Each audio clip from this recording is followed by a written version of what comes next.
આપ સર્વોને હેતપૂર્વક જય શ્રી સ્વામિનારાયણ। આજની સત્સંગ કથા વાર્તા નિજ મંદિર સાવરકુંડલા। પવિત્ર ચાતુર્માસ વિશેષ।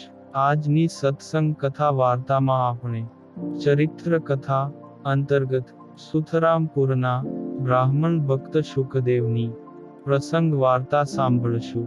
અમદાવાદ શ્રી નરનારાયણ દેવ મંદિરના સભા મંડપના મેળાના પગથિયા આગળ જઈને ત્યાં ઊભેલા કેટલાક સત્સંગીઓને સુથરામપુરના બ્રાહ્મણ ભક્ત શુકદેવે પૂછ્યું કે મારો ખડીયો એટલે કે થેલો કોઈ ઉપાડી ગયું છે ભાઈ, તમે કોઈને લઈને જતા જોયો?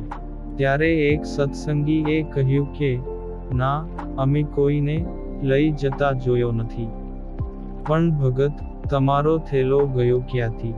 અહીં મંદિરમાંથી જ, શુકદેવે જવાબ આપ્યો। તે તમારો થેલો તમે ક્યાં રાખ્યો હતો? આમ બીજાએ પૂછ્યું। મારા ખભે જ હતો, તે શુકદેવે કહ્યું। ખડીયો થેલો ખભે રાખ્યો હોય તે કેવી રીતે કોઈ લઈ જઈ શકે? તમે કહો છો તે સમજાય કે મનાય એવું નથી। ત્રીજાએ ચકાસણી કરતા કહ્યું, ખરેખર ખભેથી ઉપડી ગયો। શુકદેવે કહ્યું। ત્યાં તો પેલા ભાઈએ કહ્યું કે ભલા માણસ, તમારા ખભે રાખેલો ખડીયો ઉપાડે ને તમે તે માણસને કાની કહો નહીં કે બૂમાબૂમ ન કરો, એ કેમ મનાય? તે ભગતે કહ્યું કે મંદિરમાં દર્શન કરીને અહીં આવી હું ભગવાનની માનસી પૂજા કરતો હતો। ભગવાન આગળ માનસી પૂજામાં થાળ મેલ્યો હતો ને પ્રભુને પીરસીને જમાડતો ને હું માનસી પૂજામાં પ્રભુના દર્શન કરતો હતો। તેથી સહુને ભગતની વાતમાં રસ પડ્યો। તે પૂછ્યું કે પછી? ત્યારે શુકદેવે કહ્યું કે કોઈ મારી નજીક આવ્યું, તેના મનમાં એમ કે હું આંખો મીંચી ઊંધું છું। તે નજીક આવ્યો તોય હું બોલ્યો કે જાગ્યો નહીં। તેથી તેણે મારા ખભેથી ખડીયો કાઢીને ઉઠાવ્યો। ત્યારે એક હરિભક્તે પૂછ્યું કે તો તમને ખબર ન પડી?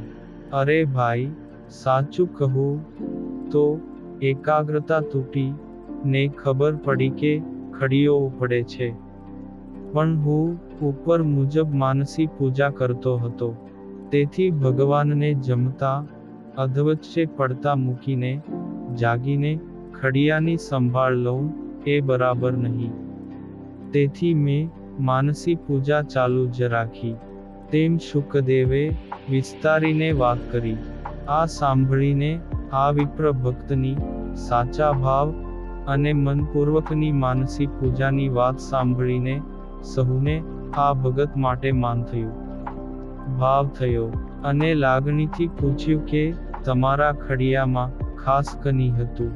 ત્યારે શુકદેવે એ જ સ્વસ્થતાથી કહ્યું કે બધા કરતા કિંમતી તો મારા ભગવાનની પૂજા હતી, ને બીજું કે એક ડાબલામાં થોડા સોનાના દાગીના સરખા કરાવવા લાવેલો તે હતા। અરે ચાલો ચાલો ભગત, તો તપાસ કરીએ, આ નુકસાન સહન કેમ થાય? એક ભગતે મદદ કરવાની વાત કરી અને વળી ભગતે કહ્યું કે આ બનાવને થોડો સમય થઈ ગયો, હવે પાછળ દોડીએ તો પણ તે મળે નહીં। તો જેવી મહારાજની ઈચ્છા, પરંતુ મારું મન કહે છે ભગવાન અપાવશે, ભગવાન મદદ કરશે તેની ઈચ્છા મુજબ પ્રભુ ઘણીક પરચો આપીને મારો ખડીયો પાછો અપાવશે। આમ શુકદેવ ભગતે બીજી તપાસની વાત ટાળી ને મનમાં દ્રઢ સંકલ્પ કર્યો કે ભગવાન શ્રી હરિ આ લઈ જનારને પ્રેરણા કરશે, તેના પગમાં કનિક થઈ જાય અને ભગવાન તેને લઈ જતો અટકાવશે, એવો વિચાર મનમાં આવી ગયો। પછી તો એ વિપ્ર શુકદેવ શ્રીજી મહારાજનું સ્મરણ કરતા કરતા પોતાના ગામ તરફ પાછા વળ્યા। તે રસ્તામાં ચાલતા એક ધર્મશાળા આવી। તેને થયું કે થોડો વિસામો કરીને પછી આગળ વધવું. તે ધર્મશાળાની ઓસરીના એક ખૂણે બેસીને પ્રભુ સ્મરણ કરતા કરતા આ બ્રાહ્મણ દેવતા વિસામો કરે છે. આ જ ધર્મશાળામાં બીજી બાજુ એક કોઈ માણસ પગની પીડાને લીધે ઓ રામ કરી રહ્યો છે. આ સાંભળીને બ્રાહ્મણનું ધ્યાન તેના તરફ ગયું. આ માણસની દ્રષ્ટિ પણ આ બ્રાહ્મણ ઉપર પડી અને તે જરાક ખચકાયો. તેણે જોયું તો આ જ બ્રાહ્મણ અમદાવાદ સ્વામિનારાયણ મંદિરમાં હતા અને તેનો ખડીયો હું ઉપાડી લાવ્યો છું. જરૂર આવા પવિત્ર માણસની ખડિયાની ચોરી કરીને તે એનું જ આ પરિણામ છે. ને ભગત તો આ માણસને ઓળખતાય ન હતા, પણ ઉપર મુજબ તે ચોરને શુભ વિચાર આવ્યો ને તેના હૃદયમાં પરિવર્તન થયું અને પોતે કરેલી ચોરીના પાપ કર્મનો અતિ પસ્તાવો થયો. તે ભગવાનની શુભ પ્રેરણાથી તેણે નક્કી કર્યું કે આ ખડીયો આ ભગતને પાછો આપી દઉં. ને તરત જ ખોડંગાતા પગે તે ચોર શુકદેવ પાસે ગયો. ભગત પાસે ખડીયો મેલીને હાથ જોડ્યા ને કહ્યું કે મને માફ કરજો, હું જ આ તમારો ખડીયો ચોરી ગયો હતો, પણ આ પગ ભાંગતા દુઃખી થઈ ગયો છું. સારું થયું જે તમે મળી ગયા. એમ બોલીને પાછો શુકદેવને નમી પડ્યો.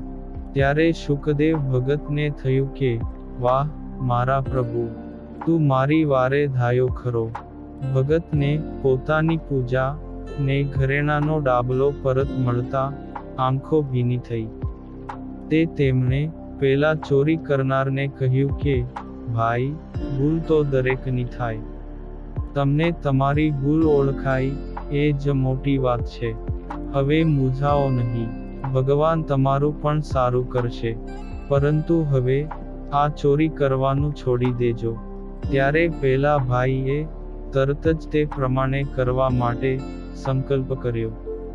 અને ભગતે સ્વામિનારાયણ ભગવાનનો મહિમા અને પંચવર્તમાનને દ્રઢપણે પાળે તો ભગવાન એમની કેવી રક્ષા કરે છે એવી તેમને વાતો કરી. પછી થોડીવાર ત્યાં વિસામો ખાઈને આ પ્રભુએ પૂરેલા પરચાનું સ્મરણ કરતા કરતા શ્રી હરિના રટણ સાથે શુકદેવ ભગતે પોતાના ગામ સુથરામપુર તરફ પ્રયાણ કર્યું. આ પુનિત પ્રસંગ આપણે સત્સંગ સાગરના મોતીમાંથી સાંભળ્યો અને હવે પછીની કથા વાર્તા આપણે આગળના ભાગમાં સાંભળશું. અત્યારે આપ સર્વોને ભાવથી જય શ્રી સ્વામિનારાયણ.